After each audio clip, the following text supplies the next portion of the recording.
Sometimes I'm amazed at how quiet the world can be. Living in a city such as Los Angeles, it's easy to forget that there are places like this that exist. The middle of nowhere. But truth be told, there are little pieces of middle of nowheres hidden throughout the world. You just need to know where to look. Sometimes it's just hidden right in plain sight. And what I mean by this, if I were to walk straight across this field, there's a major highway running through Wisconsin. Right now I'm standing on a back road in Plainfield, Wisconsin. Now, if you're a fan of horror, I'm sure you know Alfred Hitchcock's movie, The Psycho. It's based off of a book, same title, Psycho. And I'm sure, again, if you're a fan of horror, you've seen Texas Chainsaw Massacre, or at least know of the villain, Leatherface. They're all based off of one man, one individual that lived here in Plainfield, Wisconsin, that technically only killed 2 people. But most of his crimes, he would go into cemeteries, 3 separate cemeteries here in his hometown of Plainfield, and dig up freshly buried corpses. He was known as the Butcher of Plainfield. Some even called him the Plainfield Ghoul. The world knew him as Ed Gein. For more than a century, the movies have brought our most vivid nightmares to life. Often, the fear is conjured from fantasy, from imagining the unimaginable. But it's even more frightening when the demons are real. Based on a true story. Just that small phrase that these events actually happened sort of makes the film much more both relevant and much more terrifying. Norman Bates in Psycho, Leatherface in the Texas Chainsaw Massacre, Buffalo Bill in The Silence of the Lambs. Each of these characters had its origins in the same true story, the unspeakable crimes of a single man. His name was Ed Gein.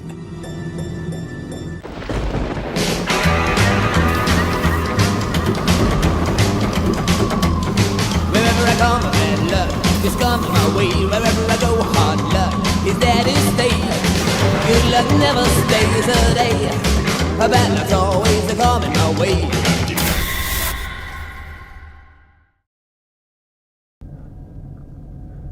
There's still some snow on the ground. Not as much as what we were experiencing earlier in Wisconsin in the past couple days. Right now we're driving down 2nd Avenue to the corner of 2nd and Archer, and that's where Ed Gein's farmhouse once stood, the Plainfield, Wisconsin House of Horrors, whatever you want to call it. Look at this.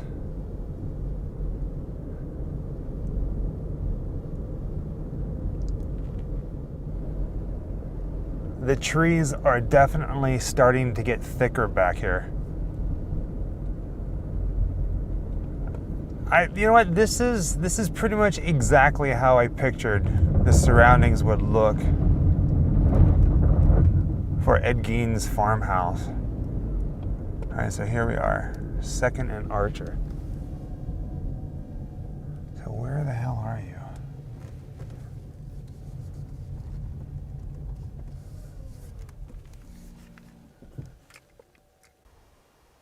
This is one of those locations that's been completely erased from time because of the horrors that happened here.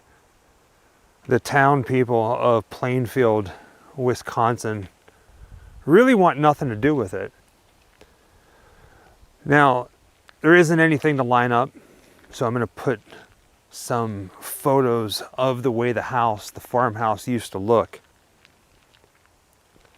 But there still is a gate here. I highly doubt it's the original gate, but here behind this gate is the property that once belonged to the Gein family.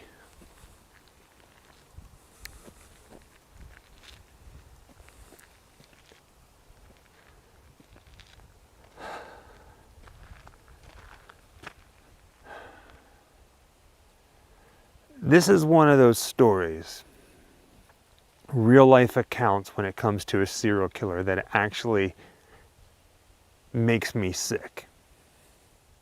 November 16th, 1957 is whenever Ed Gein was caught, and we're going to talk about that in just a moment. But in 1958, almost a year later, the day before the farmhouse and the property were to be auctioned off, it burned down. There will be an auction here Palm Sunday, but this house and the personal belongings of Ed Gein will be conspicuously absent. Call it an act of God or whatever you will. The main attraction will be missing, reduced to a mass of rubble by a mysterious fire. Arson, of course. If I'm not mistaken, there was some... nobody really knows. Let's just leave it at that. There's all kinds of different theories online, but nobody really knows except for one thing. It burned down the day before it was to be auctioned. People here in town were scared that his farmhouse and everything, because of everything that was found inside the farmhouse, that this place would become a bit of a macabre tourist attraction. And they prevented that from happening by lighting the place on fire. Somebody did. Somebody did. Now let's give you a little bit of history about Ed Gein and his family and what happened here. The backstory to the family. Now if you're familiar with the story of Psycho, Norman Bates, his relationship with his mother, owning a hotel, creepy house on the hill, and you never really get to see Mother, and it's kind of implied that she's always in this chair looking out a window, correct? Well, in real life, Ed Gein, his father, his mother, his mother's name was Augusta, and his brother Henry lived here in Plainfield. Now, father died of a heart attack. It left Ed, Henry, and Augusta taking care of the farmhouse. Now, Ed and Henry were both handymen. They worked around town, they took care of things, they fixed things, they helped out here on the farm. They were good boys, they were good brothers. Now, at some point, there was a pretty big fire here on the farm, and a lot of it burnt down. The houses were fine, but once they put out the fire, they found Henry face down, dead. Now, it was believed that he had a heart attack like his father. Upon further investigation later on, they found bruises like he had been hit in the back of the head. Nothing ever came of it. Not too long after that, Ed and his mother, there's a movie called Ed and His Dead Mother. Not too long after that, Ed's mother, Augusta, has a stroke, and it pretty much keeps her immobilized. She's stuck in a chair, stays in the house, and Ed Gein starts taking care of her, and they become closer and closer and closer still. Fast forward a little bit further, Ed and his mother head down to the Smith farm. Don't know where that is, but they go there to pick up straw. Now when they get there, the mother, Augusta, witnesses Mr. Smith beating a dog. To all accounts, the news say that Mr. Smith beat the dog to death. And Ed's mother, Augusta, pretty much lost it. But what really pushed her over the edge, what really pissed her off, is there was a woman that Mr. Smith wasn't married to that came out of the house to see what all the commotion was.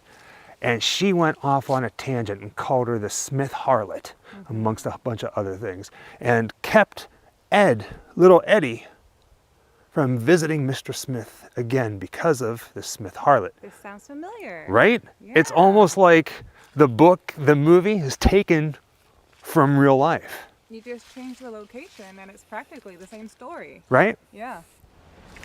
Well, I run the office and tend the cabins and grounds and do little errands for my mother.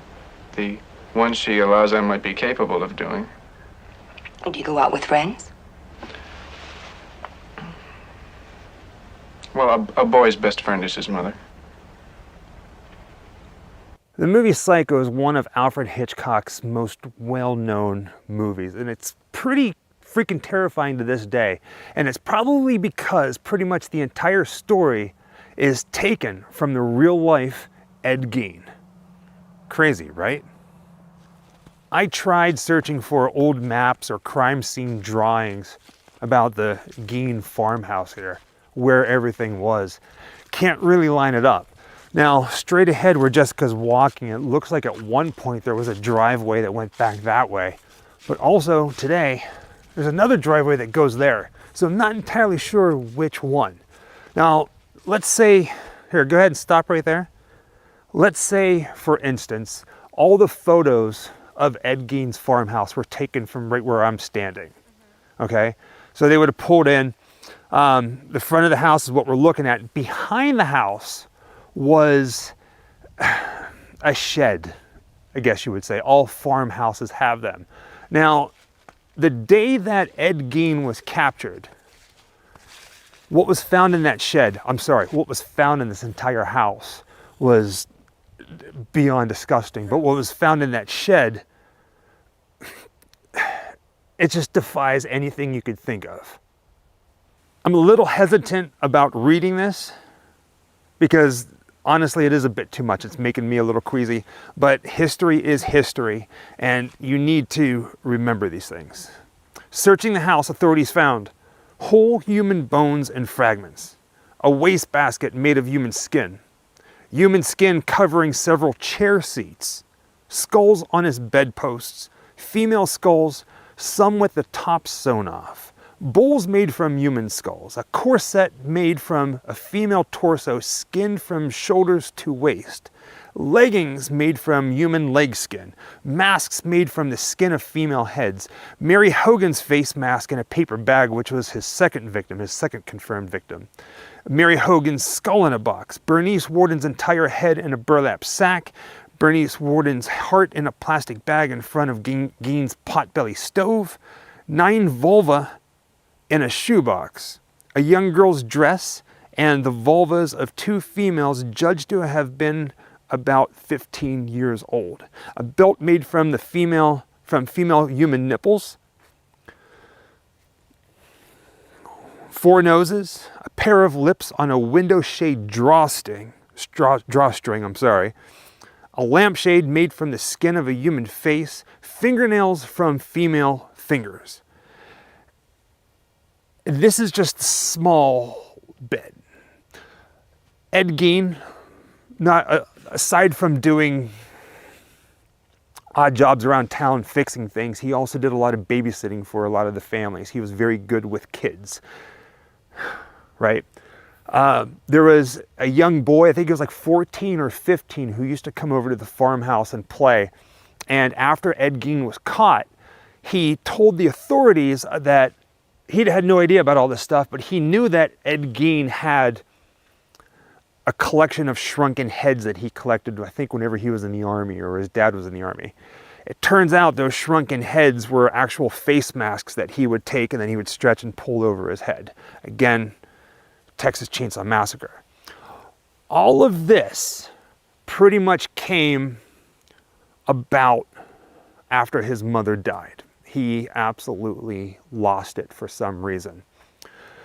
When she died, he went to the cemetery within a day or two and dug her up, skinned her, and made a suit so he can wear his mother and be close to her.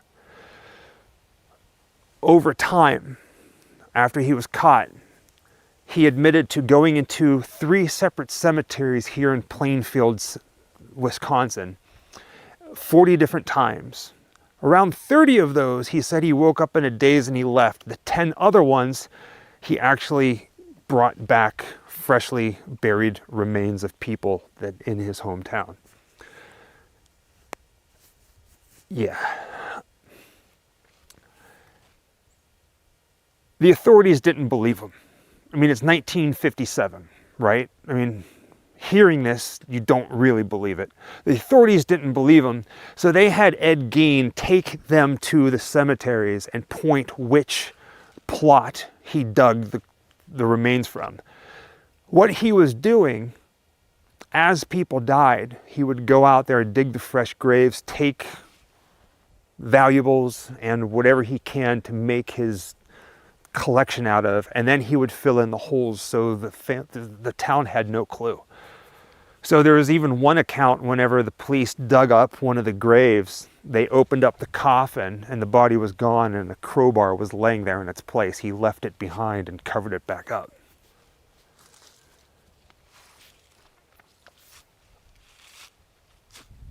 We do not glorify these monsters, which is odd because you see their horrors that they've done to society in entertainment and horror. So it's this weird kind of fascination that we as human beings have. Like right now it's cold, but my legs are shaking because this is probably the most messed up location we've ever done. And there's nothing here. As you can see, it looks beautiful, am I right? It's beautiful. But here on this property, the nightmares are just unimaginable. Now, one of the things that we love doing here at the Grim Life Collective is walk history. Try to make sense of some of the facts, the different dates, how things happened. And with that being said, let's paint a little picture. What you're looking at right now is the corner of the Gein family property. I don't know if you can make out the stop sign in it. That's the corner of 2nd and Archer Street. Now, if we were to go up to that stop sign and make a right, that would take us about 7 miles to get to Plainfield, Wisconsin. All right? So on the night of November 15th, 1957, I do believe, Ed Gein goes in town and he stops at a hardware store that is owned by a woman by the name of Bernice Warden. Little pop shop. Right? It was one of his 2 victims. Again, he only killed 2 people.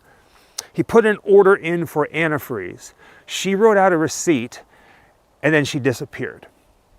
The next morning, the shop never opened up. Hunting season, a lot of people believe that everybody was out in the woods hunting. Not many people thought too much about it. Sure. All right. Later on that day, around 5 o'clock, around time to close, Bernice Warden's son, who was a deputy, shows up. The doors are locked. He gets in, finds the cash register is open. There's blood on the wall, and Bernice is nowhere to be found. Quickly, they see that the last transaction was for Ed Gein. His name was right there. Armed with the receipt that says Ed Gein on it, they track him down. He was at a grocery store not too far from the hardware store. They go inside, they arrest him, and then they come out here and they search the farmhouse for Bernice. Now here is where things get really Grim. nasty. Yeah. That shed that was behind the farmhouse, they found Bernice Warden hanging back there upside down, decapitated, and she was gutted like a deer. Which means essentially she was split. She was split, Yeah. yeah. We've seen it in movies. Again, people draw on real life. I mean, the movie Terrifier, the movie Hannibal, Texas Chainsaw Massacre. You've seen this crime scene so many times. Yeah. We're not going to show the photo. You can find it, but trust me, you've seen this crime scene. What I'm about to say, I've only ever said one other time, and that's whenever we visited the location where Jeffrey Dahmer's apartment building once stood in Milwaukee. Usually, I hate when history, good or bad, is torn down. But I am very happy that this place, that somebody burned down the farmhouse and nothing has been built on the property since. Now, if we keep going back that way, there are new sheds back there. But the fact that nothing is here, that they did their best to erase what happened here, I commend them for it.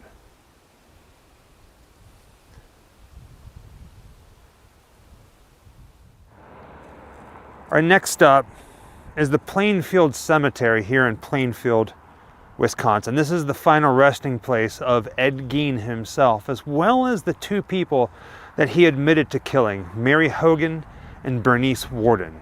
Mary Hogan, she's in an unmarked grave. They found her remains, determined it was her, and they put her in an unmarked grave. But Ed Gein, he's here without a headstone, and Bernice is here, and we're gonna find her as well. As expected, Ed Gein spent the rest of his life in prison. Well, not exactly prison.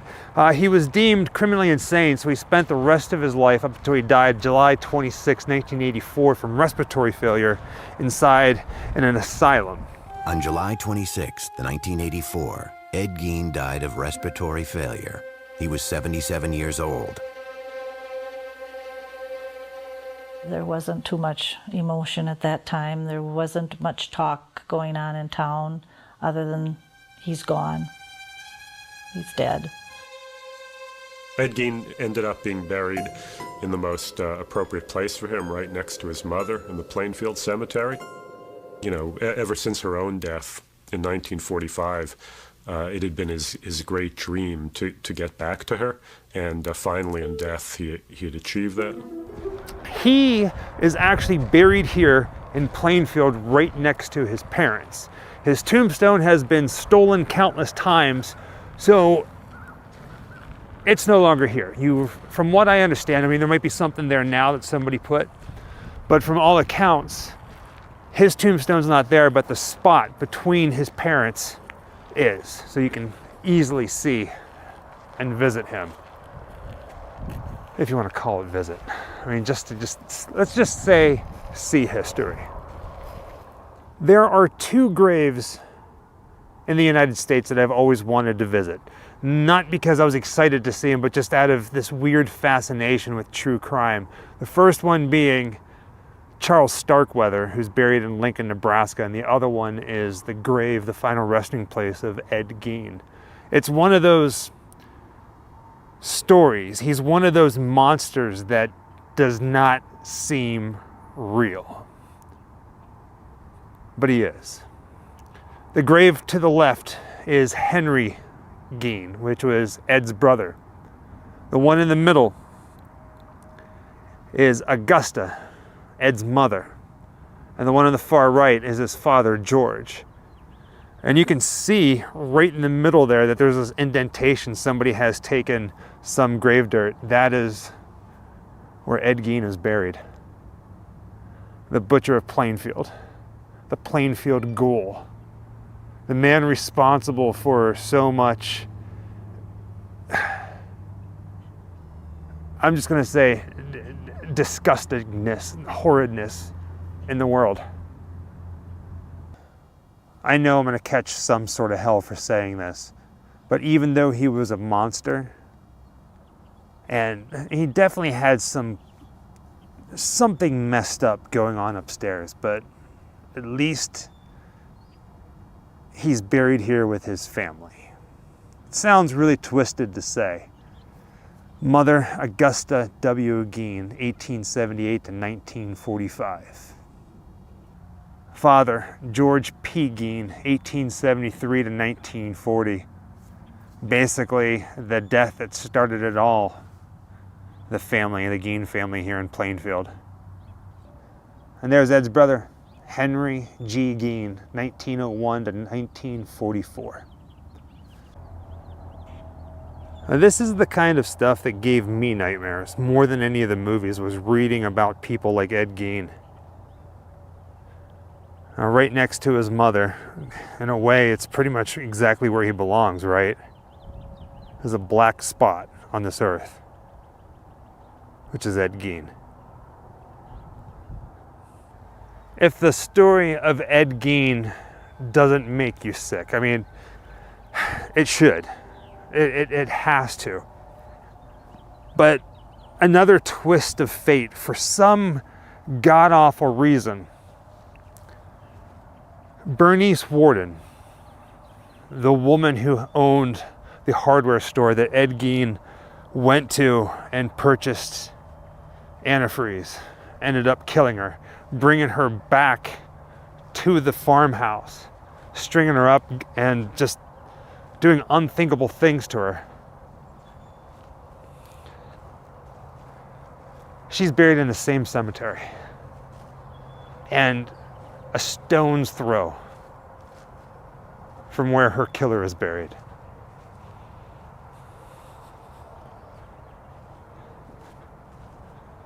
And Jessica's already walked ahead of me.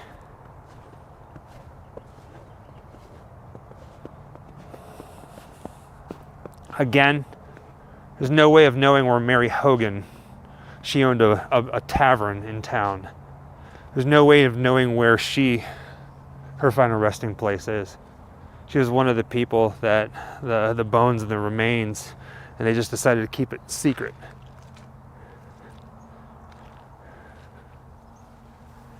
So there it is. So this is the Warden family plot. So if you're standing in Plainfield Cemetery and you're looking directly at the Warden family plot, Bernice, her final resting place is right in front of it. Bernice C., 1899 to 1957. Now, I'm just going to be honest, this doesn't sit right with me. I mean, I get it. Plainfield is a small town. But there are, 3 other cemeteries here? And for some reason, Bernice Warden is buried almost right next door to the Gein family. In fact, right now I have them both in the same photo, in the same shot. Now, filming this particular video, it feels a little weird. I mean, this is probably the most disgusting, horrifying crime that I know of, and I do this for a living. And at the same exact time, I feel like we're walking through open fields and through the forest and really showing you nothing. A lot of times when crimes like this happen,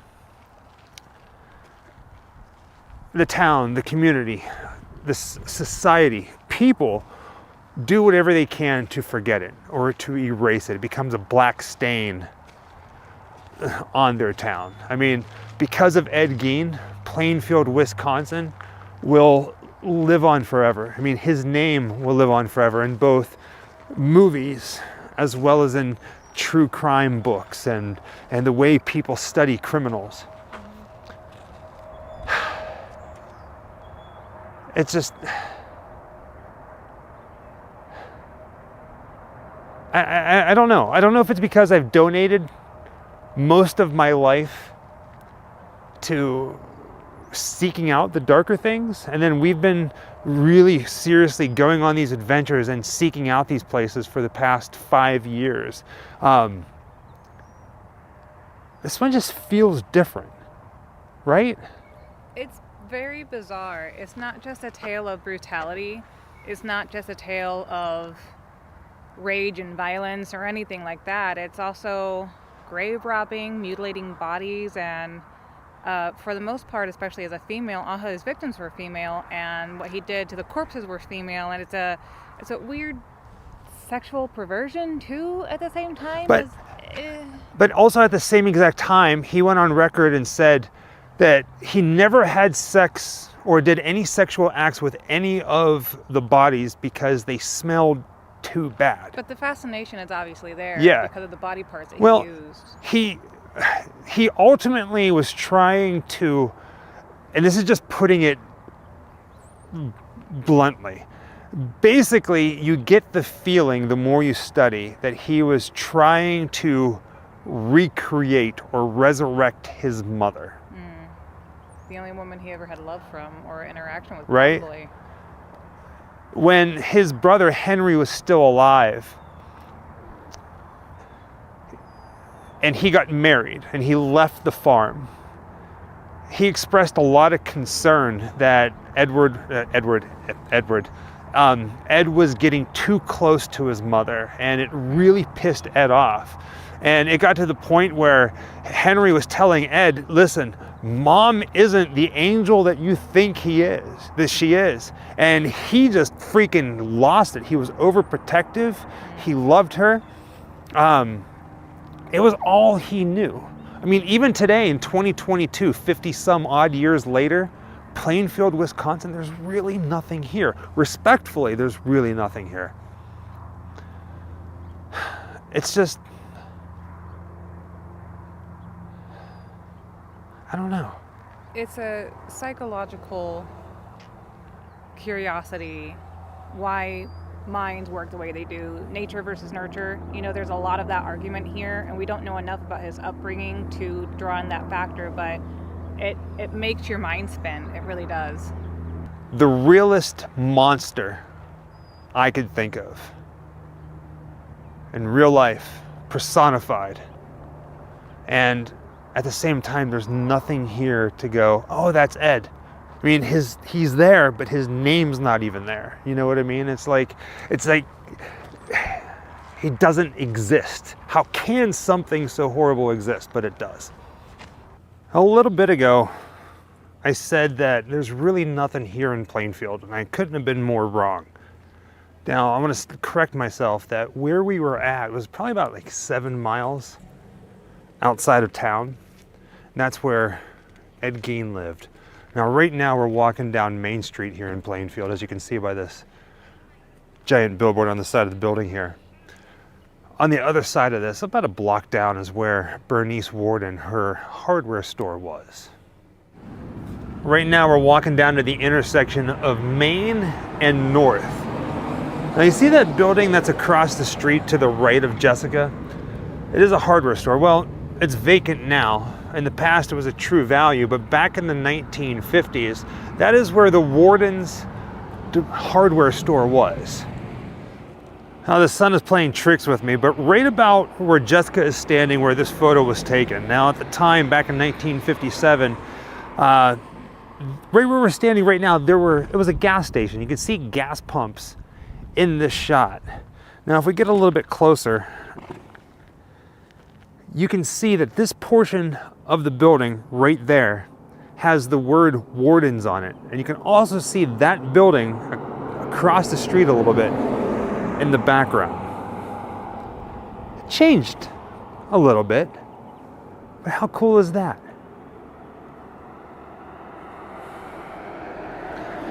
Now, in the same photograph I'm going to show you in just a moment, you can see this building in the far background, and right next to it, like it's attached to it, you can see a smaller building, almost like a little shed, and it has a bit of a slanted roof. Now, if you look right over here, let's see if I can get it.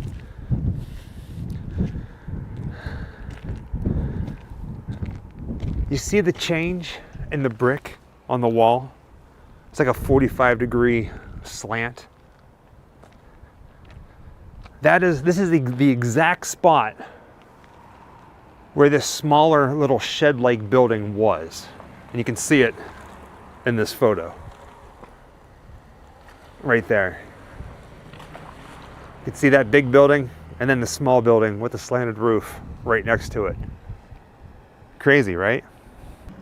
A lot has definitely changed in this small Wisconsin town of Plainfield. But a lot of it still remains the same.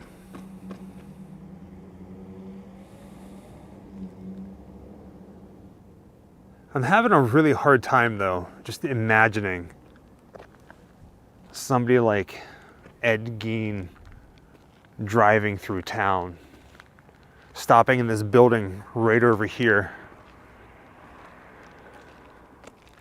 for antifreeze,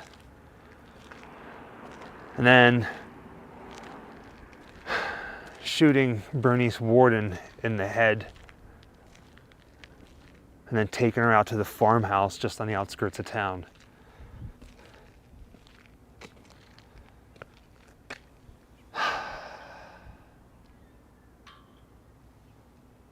And at the same time, this place is just so peaceful.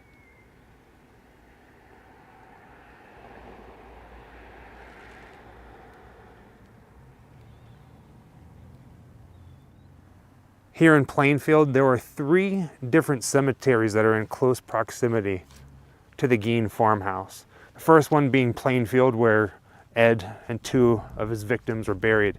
The other 2, they're relatively close. What you're looking at right now is Spirit Land Cemetery. One of the 3, like I said, where Gein would sneak into in the middle of the night. At least 40 different times, he told investigators. And he would sneak into these cemeteries, dig up freshly buried people, take them back to his farmhouse, and then his twisted imagination would take over.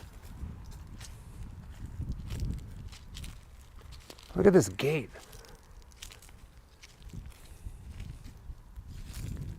Spirit Land Cemetery.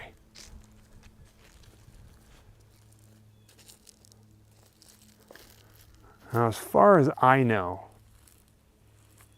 it's darn near impossible to find out which graves Ed dug. There's got to be some sort of record on it. Now again, he would wait until somebody in the town, in the area, died. And then he would go out at night within days, dig up the freshly dug up soil,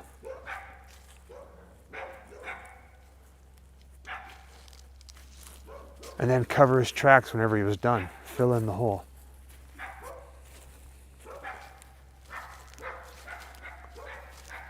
The dogs are going crazy.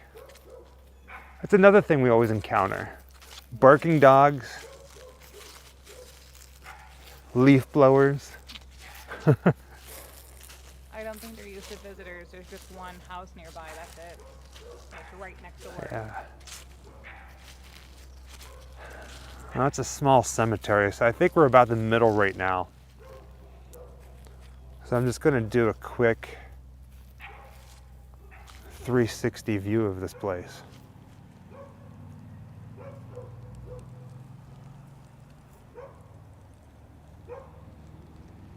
And that's it. It's pretty surreal to be walking through this cemetery knowing what happened here. Baby Ghoul, I know it was the middle of the night whenever Gein would come here and do his grave robbing, but it's such a small cemetery. If you look right over here to your left, just behind those stones, you can actually see a road. Now, in the middle of the night, there's probably not much traffic. There's not much traffic now, but I would think that, you know, he would probably want to be hidden from sight, right? But I guess it really all depends on where these people were buried that he would dig up. Probably backed his truck in. There's enough trees around, and this was back in the 50s, so people didn't really live as near cemeteries as they do now. But if we wanted to, I'm sure we could scour the headstones and find that year. Right. But that would be a lot of work, and some don't even have the years written on them, though. So I keep going back to the thought that I find it so incredibly hard to imagine that this took place in this small town.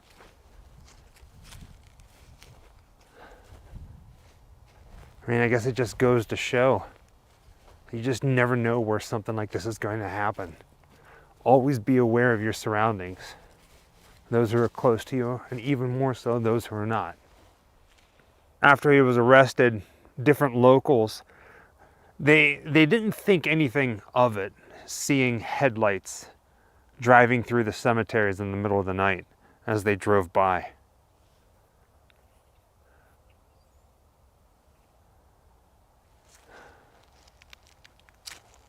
It definitely is pretty eerie to just kind of stand here. At this point in this video, we have visited all 3 cemeteries that Gein would dig graves and take people back to his farmhouse that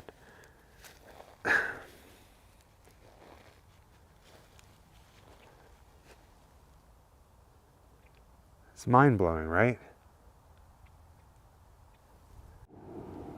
Like a lot of places here in Plainfield, things have been torn down, anything that was associated with Ed Gein.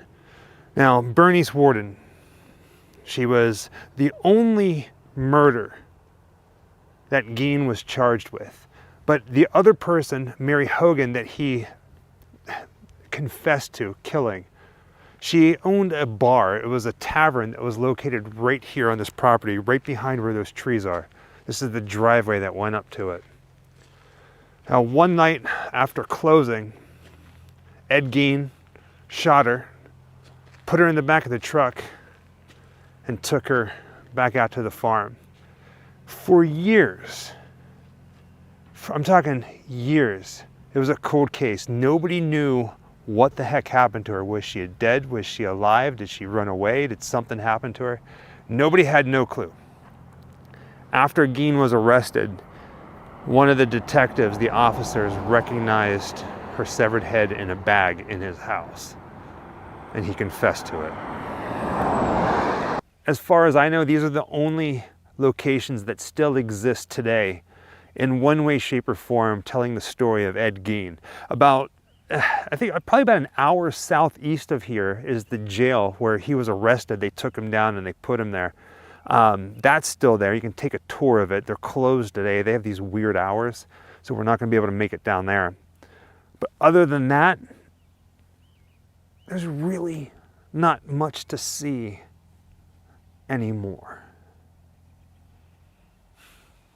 With that being said, thank you for joining us on another, dare I say, grim adventure.